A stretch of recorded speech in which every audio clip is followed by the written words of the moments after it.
السلام عليكم ورحمة الله وبركاته. في لحظة تأمل ابني كان قاعد لقيته بيقول لي انت عارفة احنا بالنسبة للقطط عمالقة. قلت له معلوم. قال لي عارفة بقى مين بالنسبة لنا عمالقة؟ قلت له مين؟ قال لي ينبوب وأنبوب. ينبوب ومين يا عينيا؟ هو عياطي كل اللي في بالي مين ينبوب وأنبوب دول اللي هيجوا قبل يوم القيامة وهيموتوا ناس كتير وتطلع في الآخر بودة تموتهم بس. كملت حنك ما يتكلمش تاني. هم أنبوب وأنبوب دول هيعملوا من وراكنا شاورما من تحت راسك انت، وعرفوا انك بتقول عليهم يا أنبوب وأنبوب هيبتدوا بينا. هو يقول لك ما تخافش من الهبله تخاف من خلفتها. بس دكتور أسامة أكد لي إن احتمال كبير ينبوب وأنبوب يأجوج ومأجوج يعني يطلعوا مش بشر عاقل أصلا، فهم هيسفلتونا كده كده، بس يعني الموضوع مش هيبقى بيرفكت. الفيديو ده للناس اللي بتحب تتفرج على بودكاست، بس الأول حابة أقول لهم انتوا فايتكوا كتير أوي.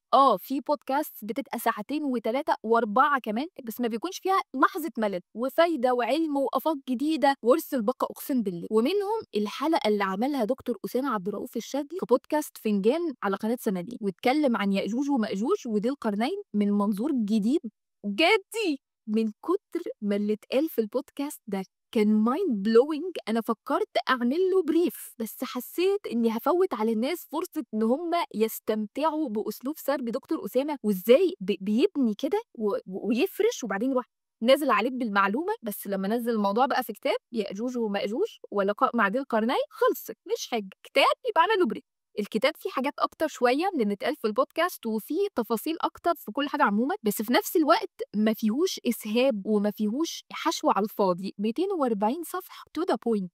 طب انا هبدا باللي ما اتقالش في البودكاست، فممكن تاخد الحبه اللي في الاول وتقفل وتروح تشوف البودكاست. الاول عشان اصحابنا اللي بيتوتروا من اللعب في الثوابت وحقهم طبعا وحقنا كلنا، الكتاب راجعوا واجازوا اساتذه وعلماء، منهم والد دكتور اسامه اللي كان استاذ في جامعه الازهر وجامعه الامام محمد بن سعود، واخد اجازه من اللجنه العلميه لمكتبه المسجد النبوي بالمدينه المنوره، وحطوه هناك عشان طلبه العلم يطلعوا عليه. فيبدو ان المفهوم السائد عن يأجوج ومأجوج مش ثوابت، فالبحث والطرح الجديد في الموضوع من حيث المبدأ مش كفر وإلحاد وإنهم يأتون بدين جديد وكده. طيب بسم الله الرحمن الرحيم كده سورة جيوش ثانوس العملاقة اللي عددهم يفوق عدد البشر واللي هيخرجوا من محبسهم في آخر الزمان يفرتكوا الدنيا، اللي بتتبادر في أذهاننا أول ما حد يقول يأجوج ومأجوج، دي صورة قديمة ومعروفة من قبل ما الوحي ينزل على سيدنا محمد عليه الصلاة والسلام، وتفاصيلها اللي احنا نعرفها وبنسمع عنها دي مش موجودة عندنا في القرآن ولا في الأحاديث الصحيحة، بس هي موجودة في تراثنا الإسلامي وكتير من المفسرين استخدموها. جابوها من مين بقى؟ مين اللي عندهم أخبار آخر الزمان والنبوءات والحركات؟ اليهود، بني إسرائيل، ده اللي هم أنبياء كتير قوي، فعندهم داتا بالهبل. حلو، واحنا مؤمنين بأنبياء بني إسرائيل واللي يقولوا بنعتمد نظريا. عمليا احنا ما عندناش ولا نسخة أصلية من كلام أي نبي منهم، كل اللي معانا دلوقتي الكلام اللي كهنت وكتبت وأحبار بني إسرائيل بيقولوا إن الأنبياء قالوا. ولا مؤاخذة يعني الجماعة دول لبطوا مع سيدنا موسى وسلموا سيدنا عيسى، ومش هينفع نقول عملوا إيه في سيدنا يحيى وسيدنا زكريا عشان الفيديو ما يتصنفش عنيف. مش بنتكلم عن كل بني إسرائيل لأن طبعا كان فيهم ناس صالحين وطالع منهم أنبياء كتير، هنتكلم عن كباراتهم وكهنتهم اللي كانوا طول الوقت بيحاولوا يخلصوا من الأنبياء علشان بيفضحوا فسادهم الديني وبيدعوا الناس إن هم يرجعوا للعقيدة النقية. فخلينا نقول إن إحنا ما بنشتريش منهم عن مغمض، وعلى كلام دكتور أسامة اليهود نفسهم ما بيشتروش منهم عن مغمض، يعني في أصفار بيقدسوها وتمام، وفي أصفار تانية بيسموها أبو قريفة أو الأصفار المدسوسة أو المشكوك فيها، ولا هم ولا الطوائف البروتستانتية المسيحية بيعتمدوها كتب مقدسة. وفي نبوءات في الأسفار النبوية زي سفر إشعياء وحزقيال هم نفسهم عندهم جدل لوهيتي كبير على أجزاء من حوالين زمن كتابتهم ومين اللي فعلا كتبهم. يعني نبوءة قرش ملك القرس مثلا اللي راحوا له، اللي هو بص ده مذكور عندنا بالاسم في كتابنا المقدس من أكتر من 100 سنة في سفر إشعياء. الرب قال لنا انت راجل محترم وهترجعنا من السبي البابلي وتسيبنا نبني الهيكل بتاعنا. دكتور سعيد حبيب في كتابه المدخل الى الكتاب المقدس اللي صادر عند الكنيسه باسقفيه بالقاهره بيقول النبي اشعياء وضع كتابه ومملكه يهوذا حيه ترزق وعايشين في فلسطين عادي، وهوبا عند الاصحاح ال40 بدون مقدمات الكلام مكتوب على ان الوضع ان اليهود مش موجودين في فلسطين ومسبيين، وده غريب جدا. تحس كده ان الاصحاحات من 40 ل 56 كتاب تاني اتكتب في عصر تاني وكتبه حد تاني. واللي جايه دي بقى تهمنا اكتر. دكتور سعيد بيقول في نفس الكتاب عن سفر حزقيال ان في اصحاحات برضو مشكوك في أمرها، وتحديدًا الجزء الأخير، والجزء الأخير ده هو اللي فيه النبوءة بتاعة إحياء عظام بني إسرائيل ونبوءة يأجوج ومأجوج. ولمزيد من التفاصيل حول الأسفار دي ونص النبوءتين انظر الكتاب صفحة 133 وأنت طالع، قيمة 19 صفحات كده. باختصار مؤلم لأن التفاصيل مهمة فهاتوا الكتاب واقروه. نبوءة إحياء عظام بني إسرائيل بتقول إن بني إسرائيل هيرجعوا بيت إسرائيل. الإف جه في دماغكم أرشقوه. نبوءة جوج وماجوج بقى أو يأجوج ومأجوج بتتكلم عن حرب نهاية الزمان أرمجدن اللي هيقودها ملك اسمه جوج وهيجي من أرض ماجوج. جيشه منين؟ روسيا. مين هيكون بقى حلفائه؟ محور الشر إيران، تركيا، أوروبا الشرقية وإثيوبيا وليبيا. بركة إن اسمنا مش مكتوب.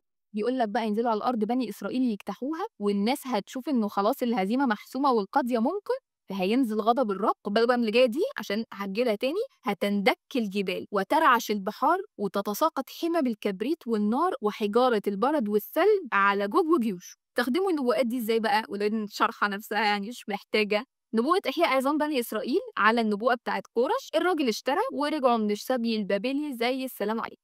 وفي العصر الحديث نفس ذات النبوءة صهاينة عملوا لها ريسايكلينج، إعادة تدوير عادي يعني، واستخدموها عشان يقنعوا اليهود إن هم يرجعوا على فلسطين ويقيموا وطن هناك بعد ما تشرذموا في بقاع البك. القراية لدكتور أسامة بترفع من مستوى الواحد برضك. نبوءة أرمجدن بقى وجيوش جوج ومحور الشر دي من أكتر النبوءات المقدسة شيوعا. بحسب الأبحاث كتير من الشعب الأمريكي مثلا مؤمن إن محور الشر اللي هيهاجم إسرائيل هيكون تحالف بين الاتحاد السوفيتي والعالم الإسلامي أصلا. فمساندة إسرائيل مش بس بسبب بروباجندا وتعاطف مع اليهود بعد الهولوكوست أو سيطرة اللوبي الإسرائيلي على السياسيين، في قبل كده وأعمق من كده عقيدة، لأنه أحبار وكتبة بني إسرائيل استخدموا النبوءات اللي أصلا مشكوك في صحتها دي وأقنعوا العالم المؤمن بالعهد القديم إن هم الأبطال اللي هيمثلوا الخير، هم واللي هيحالفهم في مواجهة جوج وماجوج وخلفائهم اللي هو محور الشر في المعركة الفينالي بتاعة الخير والشر على الكوكب. دايما بستغرب ليه السياسيين الامريكان اساسي لازم يذكروا في خطاباتهم اللي في حملاتهم الانتخابيه ولائهم ودعمهم لدوله تانية. ليه اسرائيل؟ ليه مهم للناخب انه يعرف ده؟ اتاري ده لتطمين المؤمنين بالنبوءات دي واللي هم كتير جدا في المجتمع الامريكي انه احنا في تيم الخير، احنا مع الطيبين. فتلاقي مثلا تيلور روزفلت في خطاب لدعم حملته الانتخابيه سنه 1912 بيقول ايه؟ نحن نقف على اعتاب ارمجدن وسنحارب من اجل الرب. Stand with Armageddon and we battle for the Lord. وريجن في خطاب تلفزيوني قال إننا قد نكون الجيل الذي سيشهد أرمجدن. We might be the generation that sees Armageddon.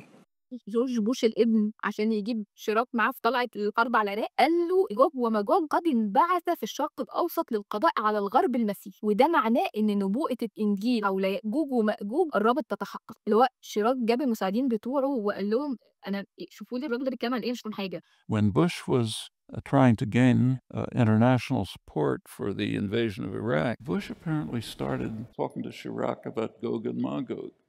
Chirac didn't know what the heck he was talking about. So he asked the Élysée, the French Foreign Office, what's this guy raving about? ده غير بقى اللي بنت الاكسس اوف ايفل او محور الشر اللي هي اصلا اللي بنت في بق كل السياسيين بتوعه. طبعا مصادر الكلام ده كله هتلاقوها في الفوت نوتس تحت في الكتاب. الغريبه يا جماعه ان دي الدول والمجتمعات اللي اخترعوا الفكره بتاعت بعيدا عن الدين وصدروها للدنيا كلها. فايه يعني هو طول ما بعيدا عن الدين وراها سبوبه حلوه تبقى فكره بروجريسيف ومتحضره وروشه، انما اول ما يتزنقوا في حرب عايزين يبيعوها لشعوبهم. لقد نفذت باقه البروجريسيف وانت الان على نظام هو الدين بيقول ايه ويا ريته قال ده هم نبوءتين يا ثانيه ولسه شاكين فيهم. فتاني عندهم معلومات عندهم، بس احنا ما نعرفش ايه ان المعلومات دي حقيقي وايه اللي مغلوط وايه اللي ظبطوا احبارهم وكتابتهم بخدمه مصلحتهم او اهداف سياسيه او حتى عشان رفع الروح المعنويه في اوقات الشده والحفاظ على هويتهم في الشتاء. وزي ما المعلومات المغلوطه دهيا اندست في الفكر المسيحي المتطرف اللي بتستخدم اصلا اليومين دول من الداعمين لاسرائيل طول الوقت، في افكار مغلوطه برضو تسللت للسنه من الاحاديث الضعيفه، بالذات الحاجات اللي ليها دعوه بأبوج ومأجوج ووصفهم وحجمهم والكلام ده. انما احنا لو جينا بقى بصينا على المشترك بين النبوءات بتاعتهم واللي ورد عندنا في القرآن والاحاديث الصحيحه هنلاقي انه في حاجات مشتركه احنا متفقين عليها. يعني مثلا احنا متفقين ان في حرب في نهايه الزمان وان في ظهور للمسيح سيدنا عيسى عليه السلام وان هو اللي هيقود فريق الخير في المعركه، ومتفقين ان في ياجوج وماجوج، بس عندهم هم ده تيم الشر في المعركه، انما عندنا احنا هم مالهمش علاقه بالمعركه اصلا. يعني اللي احنا نعرفه ان دول هيجوا بعد المعركه اللي هينطق فيها الشجر والحجر، وهينسلوا من كل حد، وسيدنا عيسى هيؤمر انه ياخد المؤمنين ويطلع بيهم على جبل الطور وما يحاربهمش، لان دول مفيش حد عارف يحل معاهم، واللي هيقضي عليهم دود الارض. ومش مذكور بقى تفاصيل عن ايه هم ولا مين هم ولا منين هم. متفقين كمان ان في كوارث كونيه هتحصل، تندك الجبال وترعش البحار، لا تقوم الساعة حتى تكثر الزلازل، تتساقط حمم الكبريت والنار، لا تقوم الساعة حتى تخرج نار من أرض الحجاز يضيء لها أعناق الإبل ببصرة. كوارث طبيعية عنيفة، دي كمان متفقين عليها. بس عندهم هم الكوارث دي هتقضي على يأجوج ومأجوج، عندنا احنا دي حاجات هتقوم علينا كده زيها زي يأجوج ومأجوج وبس. وكان هذا الجزء اللي بيتكلم عن يأجوج ومأجوج في العهد القديم، وما اتكلمش عنه الدكتور في البودكاست. اقفل بقى وقوم اعمل كوبايه شاي حلوه كده وروح اتفرج على البودكاست. فقري بقى ومصر يتحرق لك كم، بس تفتكر اني قلت لك هيفوتك كتير.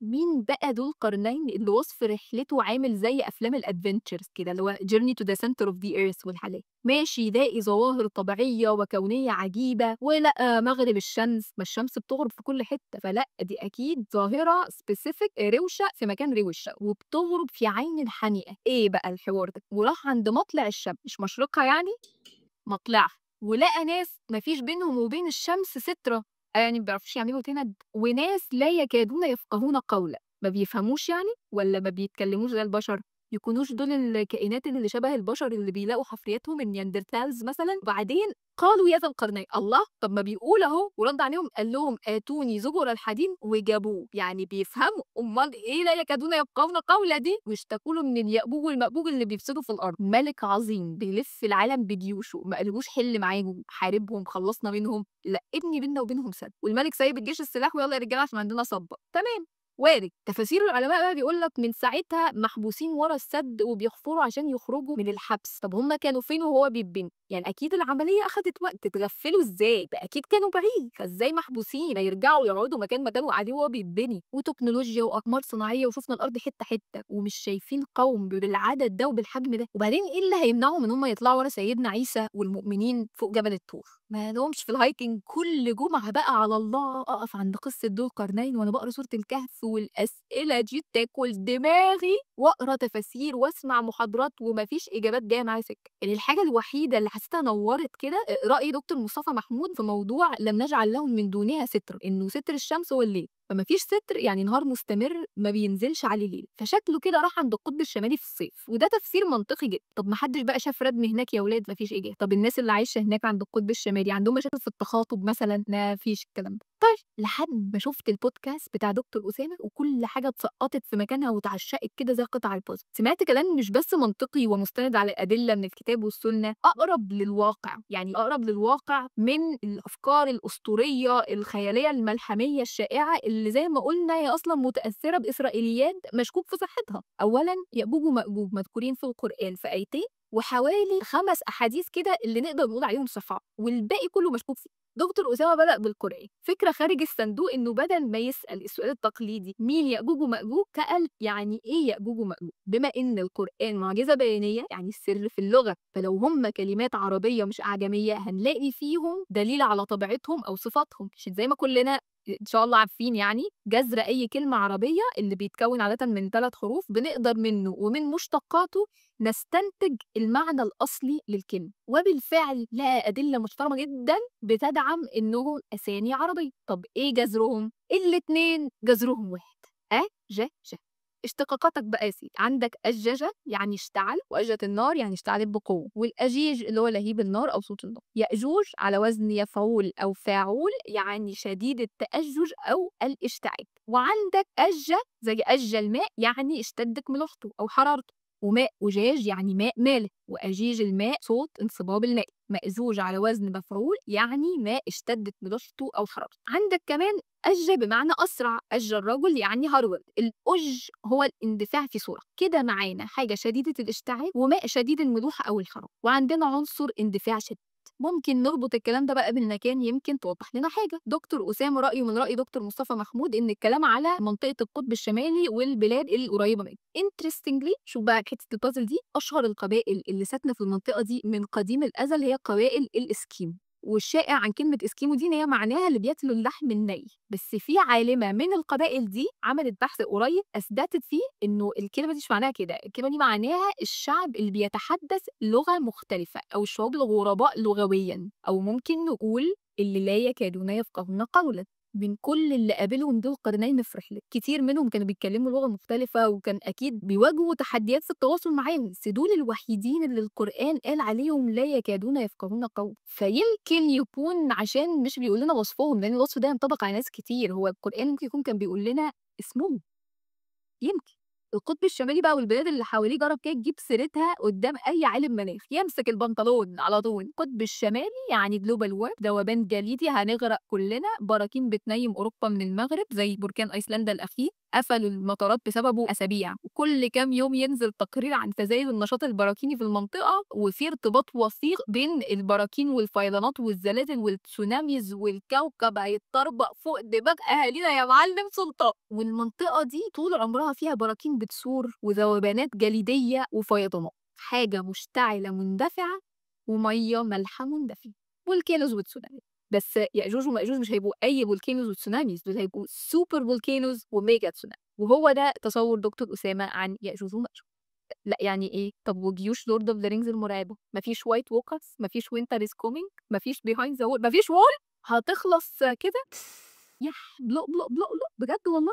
الجمرة ما طلعتش فانتسي، طلعت أبوكاليبس. فالقوم اللي لا يكادون يفقهون قولا كانوا بيقولوا لذي القرنين ابن لنا سد بيننا وبين البراكين والفيضانات دي عشان كل شويه تيجي تبوظ لنا الارض. تمام، بس في سؤال، دول قالوا له نجعل لك خرجا، يعني مقرشين الفلوس معانا، وقال لهم فاعينوني بقوه، ان الرجاله كمان معانا، الناس دي مش ناقصه حاجه، واتوني زبر الحديد، يعني البضاعه كمان معانا. طب الناس دي ليه مستنيه الملك بجيوشه يبني لهم السد؟ ما كانوا بنوه هم. ما هو مين قال ان ذو القرنين ملك اصلا؟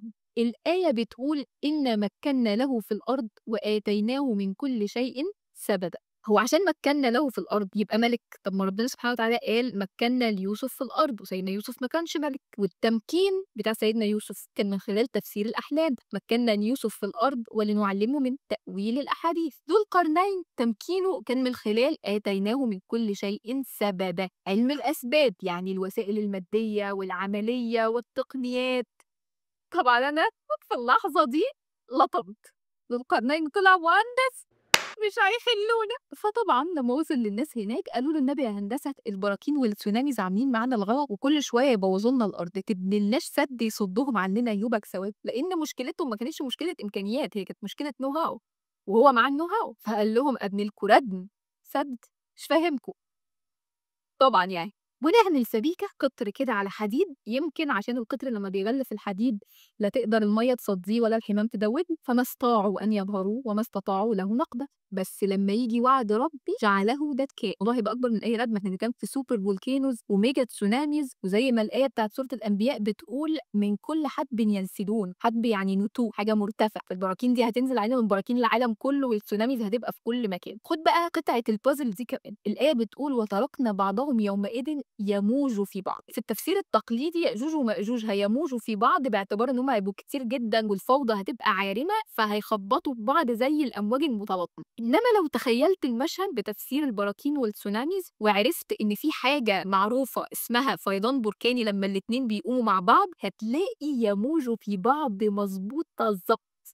يمكن دكتور أسامة سأل سؤال بديهي جدا، مين أول واحد في التاريخ اللي نعرفه قال إنه شاف ظاهرة الشمس اللي طالعة بشكل مستمر؟ لقى إن أول واحد نعرفه ادعى هذا الادعاء كان واحد اليونانيين مقطعين في فروته بكتب، بيقولوا إنه رجع من رحلته هراهم هلاوس بقى وقصص خيالية ووش مألفهم. بيقول قال إيه؟ راح مكان الناس اللي فيه بيقولوا إنه ده المكان اللي بترقد فيه الشمس، ولقى جزيرة في الشمال خالص سماها بريطانيا، لقى فيها القصدير اللي ممكن يبقى القطر، واتعلم طريقة صنع السبايك اللي بيستخدموها في صناعة السيوف بالقصدير ده ومعاه الحديد عشان يبقى إيه بقى؟ يبقى قوي ومتين وما بيصديش. وبيقول إن لسه في جزر كمان أبعد، إيش اسكتلندا وإيش أيرلندا، لا ووصل كمان لأرض سماها ثول الشمس فيها ما بتغيبش. وقال إيه راح مكان كده شاف في السماء لايت شو تحفة، ألوان بترقص في السماء، غالبا بيتكلم عن الشبح القطبي.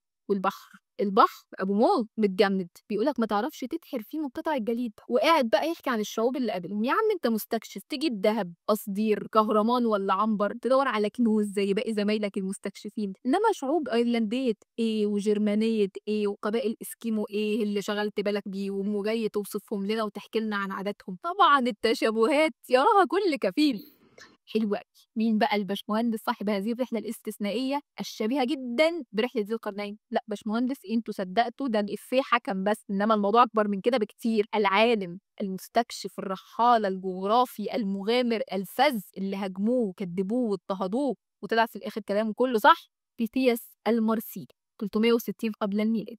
interestingly enough لو بصينا على اشتقاقات اسمه بيثياس هتلاقي فيثيا كاهنة التنبؤات، بايثون ملبوس بروح بتساعده يتنبأ، بايثونيك حاجة برضو فيها نبوءات وحكمة وبتاع. فعلى ضوء هذه الاشتقاقات اللي كلها ليها علاقة بالتنبؤات والاتصال بوحي ما وكده، بيثياس المرسيلي ممكن تترجم المتنبئ أو النبي المرسيلي عادي.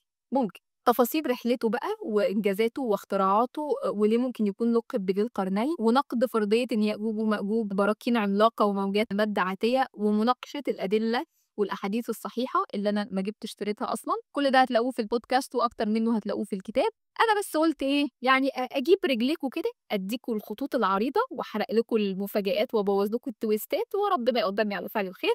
ختامًا هي فرضية وجيهة جدًا، الدكتور نفسه ما بيقولش إن دي الإجابة الصحيحة ونقطة ومن أول السطر، إنما بحث واجتهاد ربنا يرزقه.